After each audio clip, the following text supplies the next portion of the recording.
bring into the conversation my colleague, Lexi Petrovich, in the newsroom, and our friend, political analyst there in California, Brian Sobel, who joins me. You guys, thanks for being with us. We're getting more and more results, and nothing too surprising as we are now in this new hour here. Lexi, I'll start with you. What are you monitoring right now in this new hour? Well, certainly California, and I'm glad that we have Brian on now to talk a little bit more about that. The Senate race in particular, which we've been dipping in and out of coverage of, and then, of course, all of the House races and the seats that are looking to be filled now with the Senate race being so heavily focused on. And I want to start with this question for you, Brian, if we can. We've been seeing a lot of talk, a lot of questions from viewers and from people who are just watching closely on Super Tuesday all across the board tonight about the timing of the votes. How long will it take to get results? And in California in particular, we were hearing some talks of potentially taking several weeks if races are really close. Is that accurate?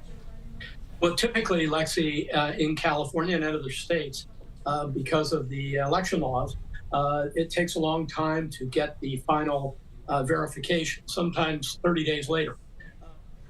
Have a very good idea by the end of the night in the vast majority of these races. You know, Brian, while we have you, too, we focused a lot on kind of the Trump-Haley dynamic tonight. Let's talk about Democrats as well. You know, every kind of head-to-head graphic we've been putting up either has Dean Phillips or the uncommitted option or one or the other.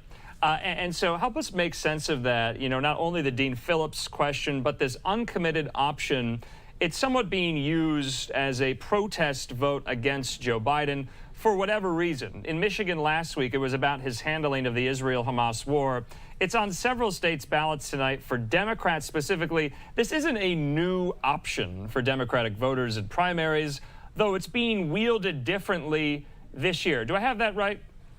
Yes, you have it right, Andrew. And more importantly, perhaps, is that these are people who just don't feel that Joe Biden can be their candidate, Dems, that is, and they're trying to express their opinion to the Democrat Party around, hey, this may not be our ultimate nominee.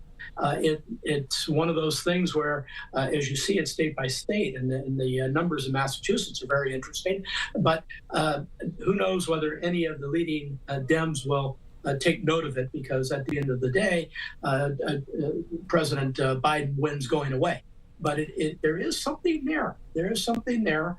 And had it not been, and we're going to see, I think, Trump race through this thing tonight, but had Haley been able to fight it out, those people may have made a really, really interesting difference in the general election for president.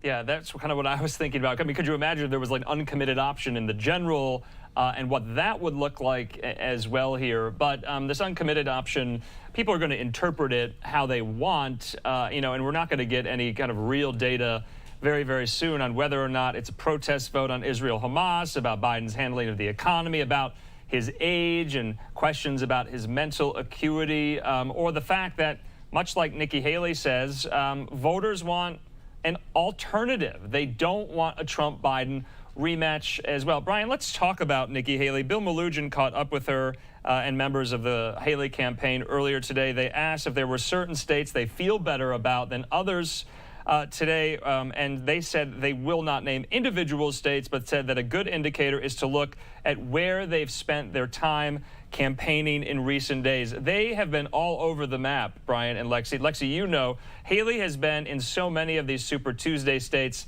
since her loss in her home state of South Carolina. Now, as of now, we know she will not have any public events there in Charleston, South Carolina today. That's kind of where campaign base headquarters are at the moment. And they said Haley's interview today on Fox this morning is the best snapshot of where her head is today. Brian, that gets me to my question. Will Nikki Haley be a presidential candidate by night's end?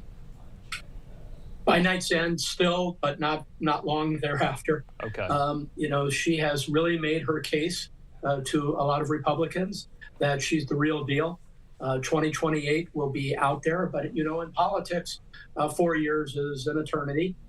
But I think she's fought a good race. One indicator that this may be the end of the road is that she has no media buys on the docket for any state moving forward. Okay. So they clearly took a look at this and said, hey, tonight is either it's a go, or we're full stop. And I think it's looking like it'll be full stop after tonight. Yeah, we got Georgia, we got Florida, we got Ohio later this month. There's 16 states tonight. Lexi? Yeah, and Brian, you know, you and I talked quite a bit over the weekend, too. 3 caucuses on Saturday, the D.C. primary on Sunday. And we had talked about some recent poll numbers in particular. And Haley still heads those polls if it comes down to her and Biden in a potential race, which obviously we know is not looking to be that way.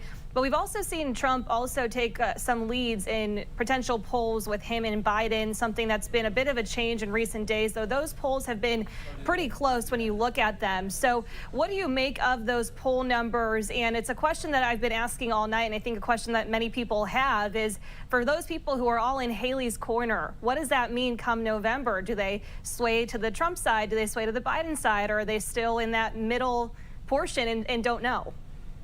It's a really great question because we don't know what Haley's supporters will do. But if Haley's supporters said we are generally going to sit this thing out, that obviously plays well for Joe Biden. On the other hand, Joe Biden has all kinds of issues himself, which makes the head-to-head between Trump and Biden, you know, very interesting for political types, but somewhat disconcerting for average voters who don't really want to see either of these candidates, but they're going to get one of them.